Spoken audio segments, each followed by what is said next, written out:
Metrópolis entrevista hoje o deputado Zé Trovão, ele que é deputado pelo PL de Santa Catarina. A gente vai falar hoje sobre Câmara dos Deputados, sobre carreira e também sobre repercussão além da carreira.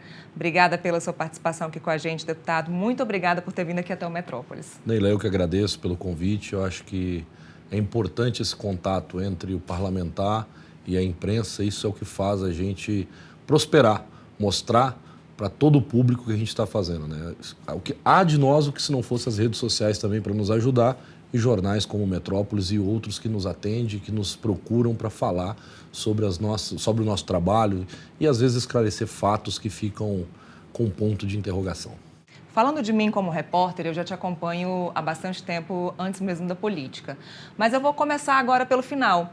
A última matéria, inclusive, que o Metrópolis publicou foi a respeito das eleições desse ano, de uma fala que você teria feito numa reunião em que você teria dito que o partido, que o PL, estaria sendo vendido para o diabo. Qual é o contexto dessa fala? Como é que ela surgiu? O que você quis dizer com isso? Bom, é assim, todos me conhecem muito bem pelo ímpeto que eu tenho de falar o que penso e não guardar segredo para ninguém. Isso já me levou a muitos processos e problemas.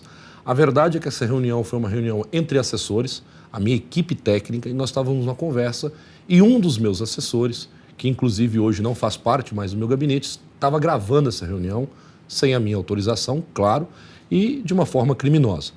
Naquele ímpeto de falar sobre tudo o que estava acontecendo, isso foi em julho do ano passado aproximadamente, nós estávamos falando sobre pessoas que estavam adentrando ao PL camuflados de liberais, de pessoas que defendem as mesmas pautas que nós, Deus, Pátria, Família e Liberdade, mas que na verdade têm um passado promíscuo, um passado voltado à esquerda, voltado ao partido, inclusive dos trabalhadores. E a minha revolta era muito grande, porque eu sou cobrado pela minha base de pessoas que chegavam, me ligavam e diziam assim: pô, deputado, tu não vai fazer nada.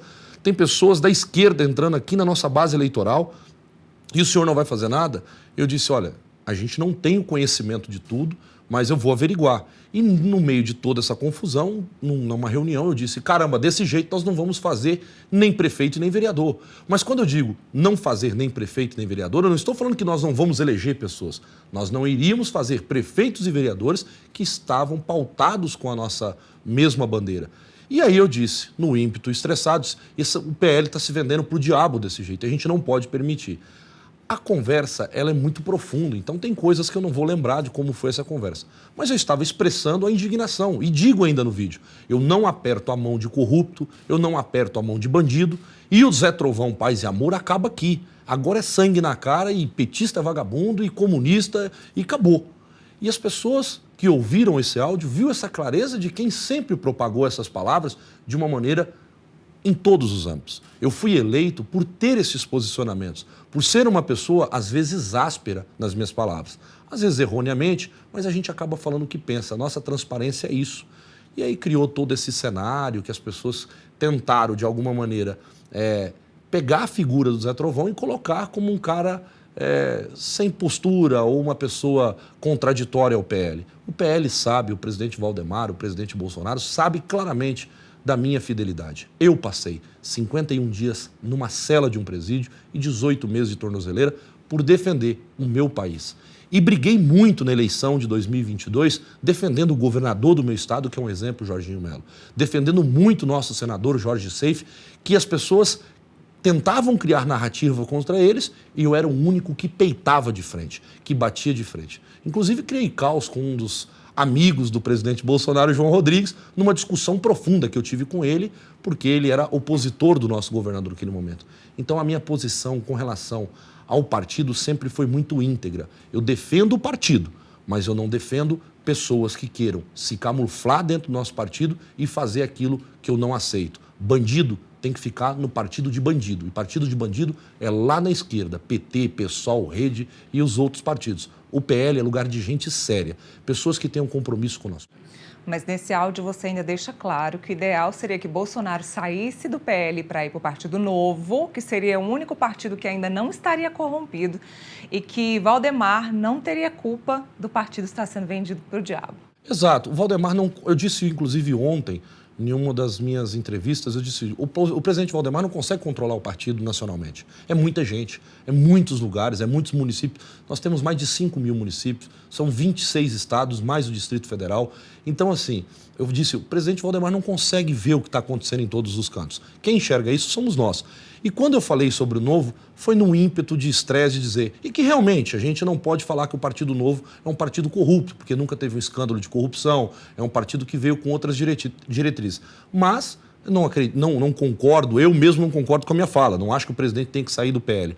Eu acho que o PL tem que cuidar para que a gente não tenha pessoas de má índole e aí sim acaba estragando o legado do presidente Bolsonaro, que trouxe uma nova cara para o PL. Antigamente, para quem lembra, a logo do PL tinha uma partezinha vermelha, que hoje é verde e amarelo, justamente para mostrar que o PL de outrora se transformou no PL do Bolsonaro. Hoje o presidente Bolsonaro é o grande homem do PL, junto com o Valdemar, que acolheu o presidente Bolsonaro e que está honrando ele com todas as diretrizes que o nosso presidente indica. Falando em Bolsonaro, a gente está vendo aí um bocado de depoimentos de militares contra Bolsonaro nessa operação Tempus Veritatis agora, e a gente está perto de uma eleição agora em outubro. Bolsonaro é um grande líder do partido de vocês. Você acha, deputado, que isso pode atrapalhar o partido? E qual é a visão que você tem do PL nessas eleições de outubro? Olha, primeiro que eu acho que esses militares que decidiram do nada, como alguns outros que foram presos, inclusive, que diz que ia delatar tudo, eu acho que eles estão fazendo o jogo para segurar os seus cargos dentro das Forças Armadas. Primeiro que esses militares não são exemplo para ninguém. Eu digo o seguinte, o único exemplo para mim das Forças Armadas estão do lado do presidente Bolsonaro e o outro está preso, que é o Garnier da Marinha. Os outros que se camuflaram novamente, que trocaram agora a decisão de prestar continência para um único homem que não tem corrupção e que tem coragem de prestar continência para um descondenado, para mim não é exemplo. Então, sobre Forças Armadas, eu me resguardo ao direito de dizer, não tem capacidade de defender nem o nosso país, quanto mais entrar numa briga política. Tudo que eles criarem agora serão narrativas. Agora, com relação às eleições municipais, o presidente Bolsonaro vai fazer história. Ele vai estar nas 26 capitais e mais Distrito Federal, construindo eleições sólidas nas nossas prefeituras e vereanças. Além disso, o eco da voz dele, que é muito maior do que a presença do Bolsonaro é grande, mas o eco da voz dele é muito maior, vai fazer prefeitos e vereadores por todo o país. Nós temos uma perspectiva de passar das 1000 prefeituras. Nós temos uma perspectiva de ter um exército de vereadores para que a gente possa, em 2026, entregar novamente a cadeira presidencial ou ao nosso presidente Jair Messias Bolsonaro ou a quem ele indicar. Essa é a nossa missão. A base eleitoral precisa ser construída nesse momento. Sem essa base, 2026, teremos tudo perdido. A gente vem acompanhando o seu trabalho na Câmara dos Deputados e você é um parlamentar que vem tendo projetos de destaque dentro do parlamento. A gente vem sempre noticiando isso aqui. Acontece que vários destaques que vêm saindo na mídia, eles saem da política e vão para outro âmbito. Desde outubro ou novembro do ano passado, a gente vem divulgando, a grande mídia vem divulgando ataques a você como pessoa física e também como parlamentar, principalmente no que diz respeito à Lei Maria da Penha. A última notícia que a gente viu foi no último sábado de uma decisão do Supremo Tribunal Federal de mandar essa decisão específica para primeira instância, para que você seja julgado na primeira instância, num caso em que a mídia divulgou sendo da sua ex-noiva, a Ana Rosa, mas que você acabou me dizendo que não era. Então, a gente queria que você explicasse para a gente que a mídia acabou divulgando isso de forma errada. O que acontece? Eu tive um problema com a minha ex-noiva, a gente passou por uma fase, né, que teve aquela acusação da Maria da Penha, e que isso hoje está completamente parado, esse processo, até porque não tem como prosseguir um processo que não tem fatos.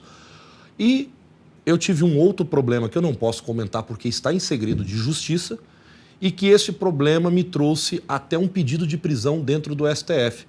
Por um embasamento, inclusive eu disse para você o que era naquele momento. Inclusive através de uma mensagem de WhatsApp completamente descabida. Os horários eram completamente diferentes. Eu recebo às 18h10 da noite um ofício do oficial de justiça que eu não poderia me comunicar com uma determinada pessoa. Só que eu tinha mandado uma mensagem às 5h20 da tarde questionando uma outra situação.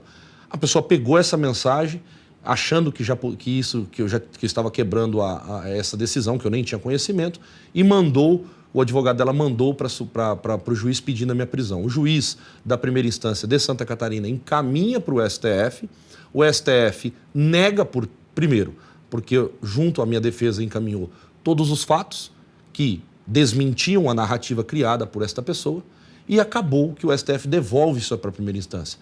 E aí todos os jornais acreditam este problema a Ana Rosa Schuster, quando não é. A Ana Rosa não tem nada a ver com esse processo, inclusive o processo em que Ana Rosa e eu fazemos partes, ela como pessoa acusadora e eu como réu, está parado, literalmente parado. A Ana Rosa, provavelmente, eu nunca mais tive contato, está tocando a vida dela e acabou. Eu acho que todos os fatos que foram apresentados de minha parte à justiça nesse processo foram suficientes para dizer, não tenho que tocar esse processo para frente, esse processo não tem cabimento e nem sentido. Então, deixar muito claro aqui hoje que o processo que a mídia agora divulgou como sendo da Ana Rosa Schuster, minha ex-noiva, não tem nada a ver, é um outro processo que eu não posso divulgar porque está em segredo de justiça, aí eu vou incorrer em crime. Mas é um processo que trata de violência da mulher? É um processo que trata não de violência da mulher, ele trata de uma medida restritiva solicitada por um motivo que nem eu sei até hoje, o que levou esse pedido. Porque essa pessoa que entrou com esse processo, o nosso contato é bem superficial. Então, se trata apenas de um menor e nada mais. Mas qual é o motivo que você entende que essa pessoa esteja querendo levar à tona todo esse processo? Olha, eu vou te dizer o seguinte, eu estou com um problema muito sério com essa pessoa, até por questões financeiras. Eu pago hoje, mensalmente, descontado em folha, R$ 5.300 de pensão. Desta pensão, eu ainda pago mais uma outra parcela, que é o aluguel e o condomínio de um imóvel no centro de Joinville, que gera em torno de R$ 4.000, R$ 4.200, às vezes tem mês R$ 4.500, porque condomínio sempre tem aquelas diferenças de água, de gás e tudo mais, que totaliza quase R$ 10.000. Esta mesma pessoa queria que eu pagasse R$ 5.000 de pensão para ela, para a pessoa física, de uma separação que já foi feita não legalmente há mais de um ano e que legalmente já tem alguns meses, e ela quis ter direito a mais recursos financeiros. Além disso, ainda pediu que eu pagasse 35% de pensão para o meu filho. Bom, aí entra o grande problema. Como que eu posso pagar 35% de pensão para o meu filho, sendo que eu já pago um valor acima de qualquer média nacional? Fora que eu pago, legalmente, eu pago uma segunda parcela, que eu tenho todos os comprovantes de pagamento e o contrato do imóvel está em meu nome, é por isso que eu pago, porque se eu não pagar, ela não paga. E eu ainda vou ter que pagar mais 5.000 de pensão. Ela perdeu isso em todos os... Ela entrou com os processos e perdeu imediatamente por ofício pelo juiz. O juiz entendeu de primeira instância que isso não tinha cabimento. Isso gerou uma revolta dentro dela. Uma revolta por não estar conseguindo conquistar o seu objetivo financeiro. Mas eu entendo que essa revolta dela aconteça. Até porque existe uma outra revolta da parte dela por nós não fazermos mais parte do mesmo âmbito familiar, por nós termos nos separado. Eu quero ressaltar que eu sempre mantive uma relação de muito respeito e de muita amizade após a separação com esta pessoa. Por quê? Porque primeiro eu tenho um filho com essa pessoa. Eu sou pai daquele que é o maior presente da minha vida, meu filho. Então, a coisa fica muito desandada, a coisa fica muito dispareio, a gente não consegue entender o que leva, se isso é só por recursos financeiros ou se existe alguma intenção política no meio. Entre várias acusações que eu venho sofrendo e que, inclusive, agora nós estamos hoje recolhendo toda uma documentação de alguns processos que eu vou ter que tomar conta, fazer esses processos por conta de coisas que não existem, né? Palavras que não existem, acusações que não existem. Você acha que pode ter alguém por trás dessa pessoa? Eu acredito que ela tem alguém e acredito que esse alguém, inclusive, estava dentro do meu gabinete, que acabou gravando todas essas conversas, porque a gente sabe tudo o que está acontecendo, mas é uma pena que a gente não pode falar por não ter provas, por não estar com tudo ainda descrito, né? A gente já tem algumas provas, não todas. Eu estou aos poucos coletando todas as provas para depois entrar com as ações cabíveis a cada um.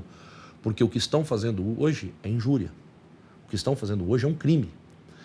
Querer acabar com a minha carreira política, por qual motivo? Eu digo sempre, a mãe do meu filho, e foi o que levou o meu noivado a acabar? Foi o que levou o meu noivado a acabar? Foi a relação amigável que eu tinha com a mãe do meu filho. Porque a minha ex-noiva não aceitava que essa relação fosse dessa maneira. E a gente acabava entrando em confrontos por tudo isso. Mas se existia essa relação amigável, por que então tanta raiva, tanto ódio? Por que houve... Claro, a gente não quer entrar na intimidade da sua relação com a sua ex-esposa, mas assim, por que houve o fim dessa relação? Olha, a relação ela acabou acontecendo. A gente teve muitos problemas no nosso casamento quando eu era caminhoneiro. A mãe do meu filho ela passou por um problema muito sério com relação ao álcool. Eu estive ao lado dela em todos os momentos. A gente tentou de todas as maneiras que ela se tratasse, ela buscou tratamento, depois parou de beber, começou a viver uma vida íntegra, uma vida, né, largou o vício da bebida. Ela realmente tinha um problema com o álcool. Só que os problemas que ela teve, mesmo eu buscando ajudá-la de alguma maneira, foi quebrando todo aquele sentimento de amor que eu tinha por conta de toda a situação que gerava aqueles momentos de bebida. Por exemplo, às vezes a gente estava num churrasco de família e ela bebia demais, acabava ficando alterada, eu também acabava bebendo um pouco, aí quando chegava em casa a gente acabava entrando em guerra um com o outro. Em momentos, por exemplo, em que ela fazia coisas que não era legal e que eu acabava reagindo de uma maneira também que não era legal. Fisicamente?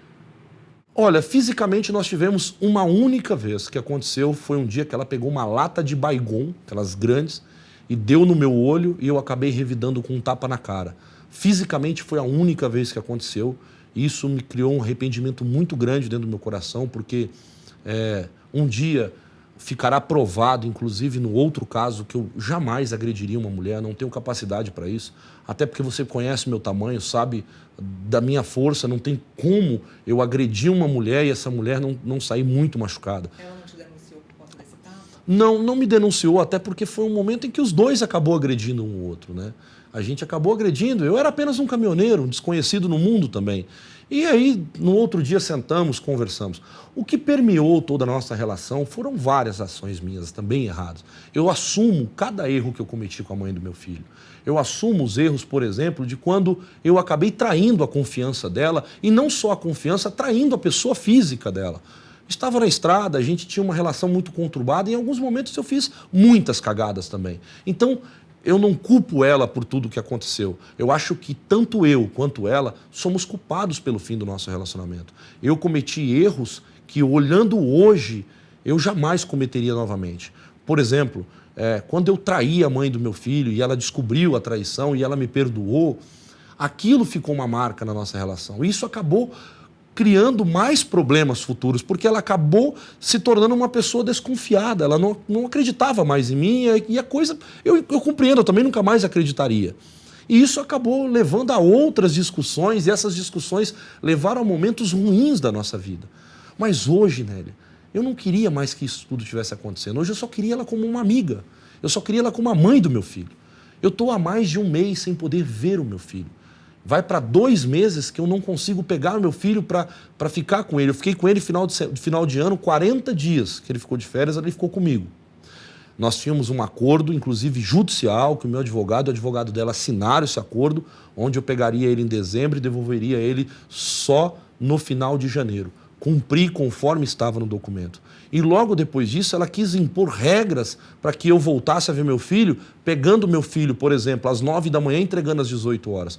Só que isso causa um dano emocional no meu filho muito grande. Isso causa um dano no meu filho psicológico muito grande.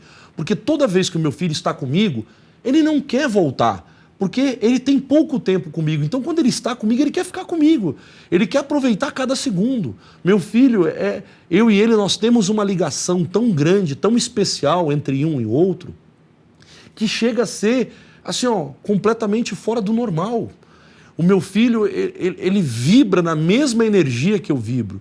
E eu vibro na mesma energia que ele, porque ele é todo o sonho que eu tive na minha vida. Se tem um sonho que eu tive na minha vida, era ser pai. E eu fui. E tentei. Inclusive, eu e a mãe do meu filho tentamos em 2022 reatar o nosso casamento. No meio do ano de 2022, em julho, nós ficamos, acho que uns 40 dias, nós voltamos. Foi quando eu retirei ela lá da casa do pai dela, ela estava morando nos fundos da casa do pai dela. Eu retirei ela dessa casa, levei ela para morar num apartamento, aluguei um apartamento, mobilei esse apartamento para a gente recomeçar a nossa vida. Mas, infelizmente, o cristal da relação tinha acabado. E eu não poderia negar a mãe do meu filho de ser feliz novamente, de encontrar um homem que a completasse. E eu também não podia me negar naquele momento de viver isso. Por quê? Porque naquele momento eu também estava apaixonado por outra pessoa, que a gente tinha se separado e que eu ainda não tinha esquecido e que eu não ia conseguir esquecer. Porque existia um sentimento profundo entre eu e a minha ex-noiva. Então tudo isso gerou esse momento ruim. E que é um momento que não era necessário para chegar a esse momento de ataques, por exemplo, nas redes sociais. Eu ia dizer isso, assim, você me diz claramente algumas vezes que se sente muito atacado nos últimos tempos. E a gente viu várias matérias mesmo falando sobre esse assunto. E é bom a gente destacar que é um segundo caso de agressão que vem imputando contra você. Exatamente. Então, é muito importante que você explique para a gente que é um segundo caso de agressão, mas que é um segundo caso de agressão que tem uma justificativa. Exato. Talvez, se eu não tenho acesso a essa parte do processo, não tive, nem questionei meu advogado, ele que cuida disso, mas se for isso, é uma coisa lá de 2017. Talvez seja 2017, não, 2017 minto, meu filho nasceu em 2021. Meu filho nasceu em 2021. Se foi isso, foi alguma coisa de 2020, alguma coisa desse tipo, mas de um momento em que ambos viviam uma relação conturbada. Mas você se arrepende? Muito. E jamais, assim, eu não quero expor a mãe do meu filho. Eu jamais vou aqui falar sobre o que nós vivemos no mais íntimo, no mais profundo. Claro. Não vou fazer isso. A única coisa que eu posso dizer para vocês é que a mãe do meu filho, ela é uma pessoa que eu só quis o bem dela. Por exemplo, eu criei 3 filhos que não são meus. Ela não recebia R$1 de pensão do pai dos filhos dela. Na verdade, para ela receber esse dinheiro, anos depois que a gente estava junto, ela teve que entrar na justiça e mesmo assim foi um parto para um oficial de justiça conseguir entregar uma intimação para a pessoa. Hoje você tem uma medida protetiva, você não pode chegar perto dela. Não posso chegar perto dela, não posso me aproximar da casa dela e fica muito difícil, inclusive, para que eu consiga ter acesso ao meu filho. E ela usou essa agressão para ter essa medida protetiva? Então, eu não sei, mas eu acho que não, porque se ela fosse usar essa agressão, ela teria que falar a data que ocorreu a agressão.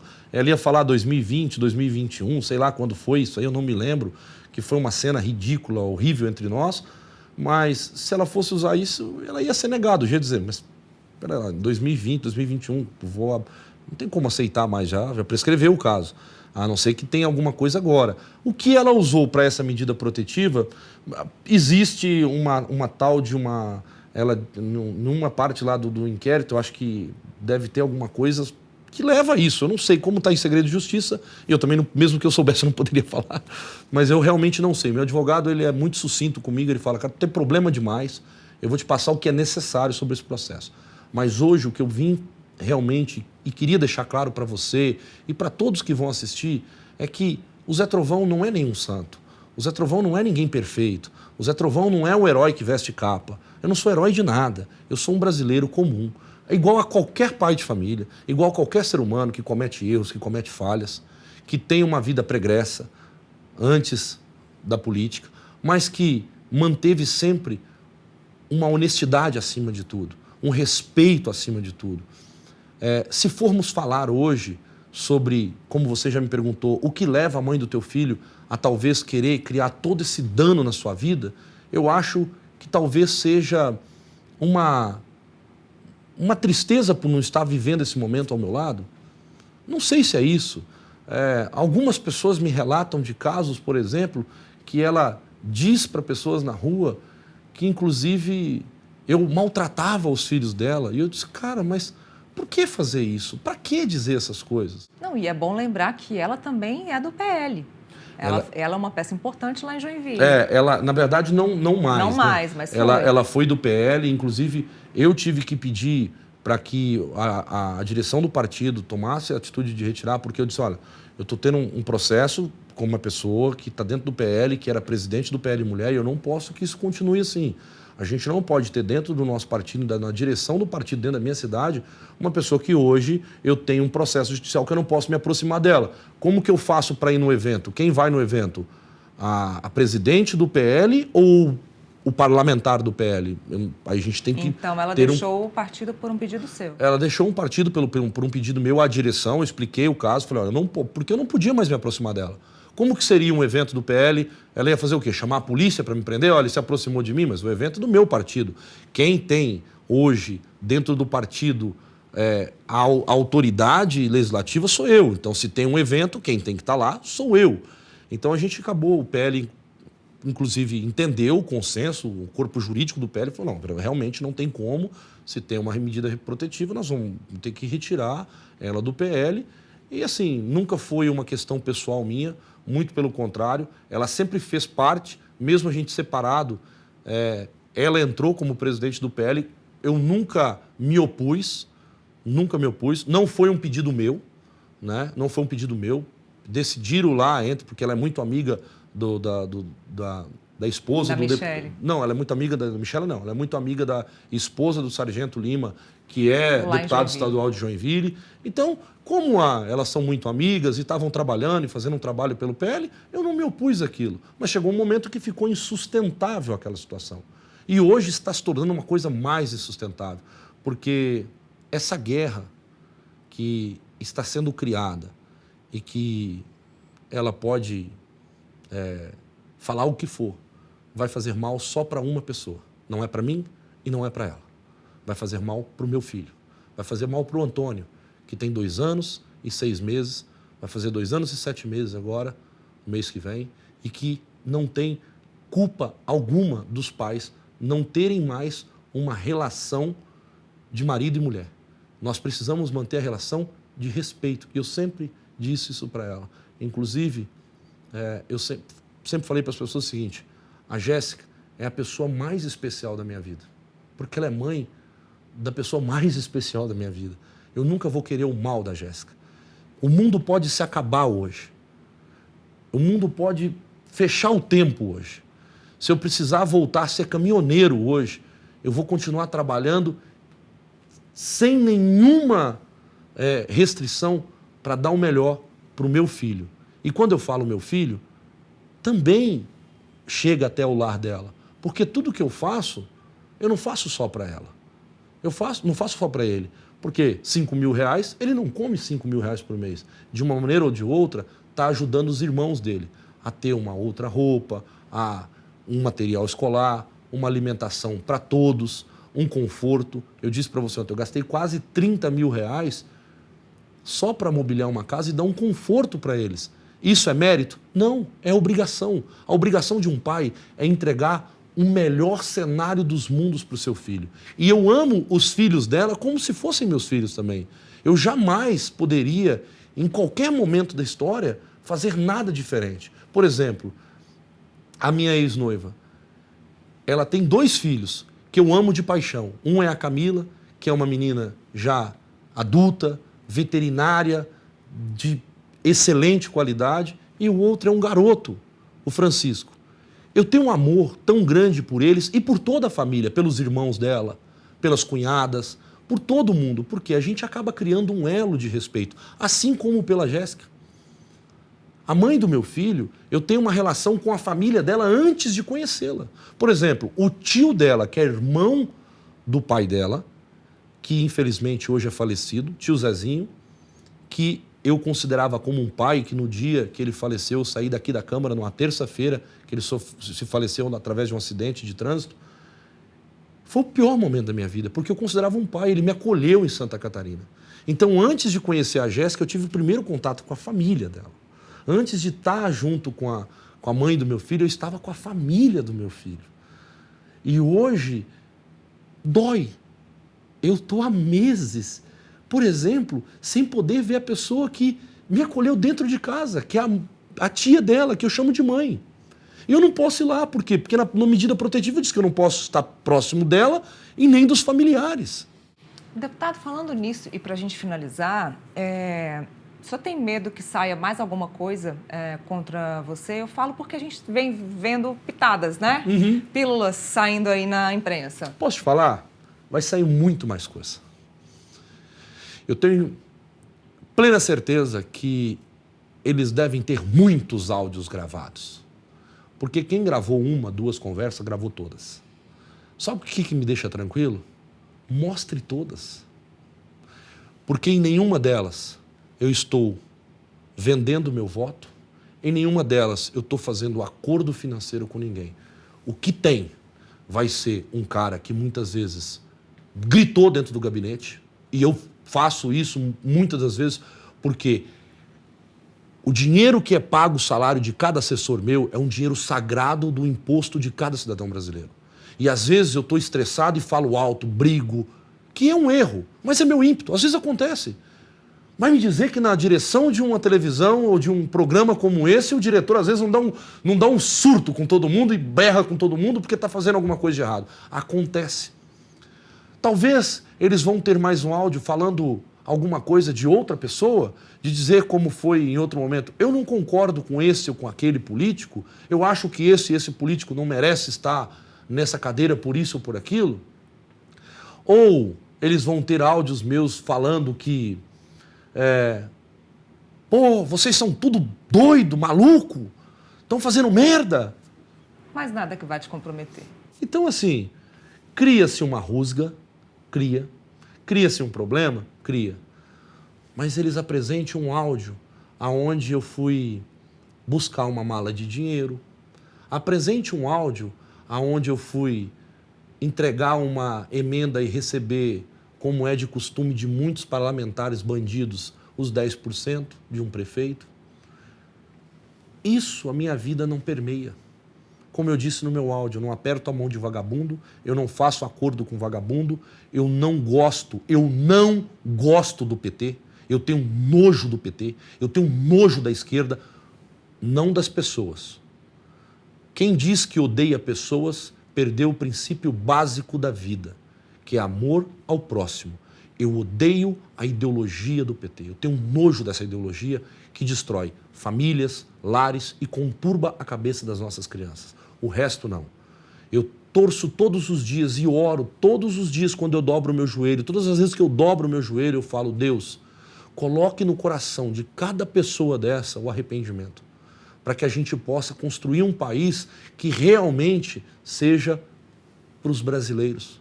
Você está falando de PT, e eu falei que estava terminando, mas eu vou aproveitar o gancho. Você tinha me revelado que pessoas dentro do próprio Supremo Tribunal Federal tinham te falado que querem muito te prejudicar, que estão buscando te prejudicar. Você acha que essas pessoas que querem te prejudicar são do PT? A gente acredita que sim, normalmente são essas pessoas, né? Eu tive através de uma pessoa, né, que disse para mim assim, olha, deputado, realmente as pessoas têm uma gana contra você. Realmente as pessoas existem dentro de algumas pessoas um ódio assíduo contra a sua pessoa pelo que você representa, pela sua postura. Por exemplo, eu não vou fazer um vídeo falando bobagem lá, xingando o Lula de qualquer maneira. Todas as vezes que eu bato na esquerda, eu bato com propriedade, eu bato com fatos, eu bato com dados, eu bato com números, como eu fiz agora há pouco na Câmara, falando sobre a palhaçada que querem fazer com os motoristas de aplicativo. Então, a porrada que eu dou, ela tem dois pesos. Ela tem o peso da pessoa pública que eu sou e ela tem o peso da verdade que eu carrego e dos fatos que eu entrego. Então, quando você junta essas duas coisas, você acaba criando um dissabor com pessoas que não sabem administrar o que é CPF, pessoa, do político. Se eles estiverem tentando me derrubar politicamente, vamos tentar derrubar para ele perder o mandato dele, é um direito deles. Querem tentar me derrubar? Tentaram agora, mas nós ganhamos. Queriam tirar nossas cadeiras no coeficiente eleitoral. Alguns iriam perder. Nós ganhamos esse processo. Ganhamos esse processo pelo básico da jurisprudência. A jurisprudência diz que nenhuma lei pode retroagir contra o réu. Ela pode retroagir só se for em benefício do réu. O que não for em benefício do réu, ela pode ser para o próximo pleito, que foi entendimento do ministro Barroso. Então, assim, querem tentar me derrubar? Entra numa fila que deve estar chegando em Santa Catarina agora. Mas entra lá, primeiro, com disposição, coragem e muita força. Porque do lado de cá, vocês vão encontrar uma pedreira. Eu não trabalho com mentiras, eu não trabalho com enganação e muito menos vou desviar os meus passos daquilo que eu acredito. Enquanto eu respirar, enquanto tiver uma gota de sangue dentro do meu corpo, eu vou defender as bandeiras do meu país, que é Deus, pátria, família e a nossa liberdade e uma economia pujante. Nós precisamos transformar a economia deste país em algo verdadeiro, não para ficar atendendo esta classe que permeia Brasília aqui no nosso plano piloto, mas para ir lá dentro de Sobradinho, para entrar dentro das comunidades que permeiam o Distrito Federal, para entrar dentro das comunidades que tem dentro de Santa Catarina, para entrar dentro das comunidades de São Paulo e de todo o Brasil e tirar o menos favorecido da pobreza e dar dignidade a ele. É isso que eu quero. Enquanto eu respirar, vai ser por isso que eu vou lutar e acabou. E nossa entrevista termina aqui. Você pode acompanhar todos os cortes dessa entrevista específica no nosso canal do Metrópolis lá no YouTube. E também fique sempre atento ao nosso site, metrópolis.com. Lá você fica antenado e sempre conectado às notícias mais quentes, às notícias do momento. Obrigada e até mais.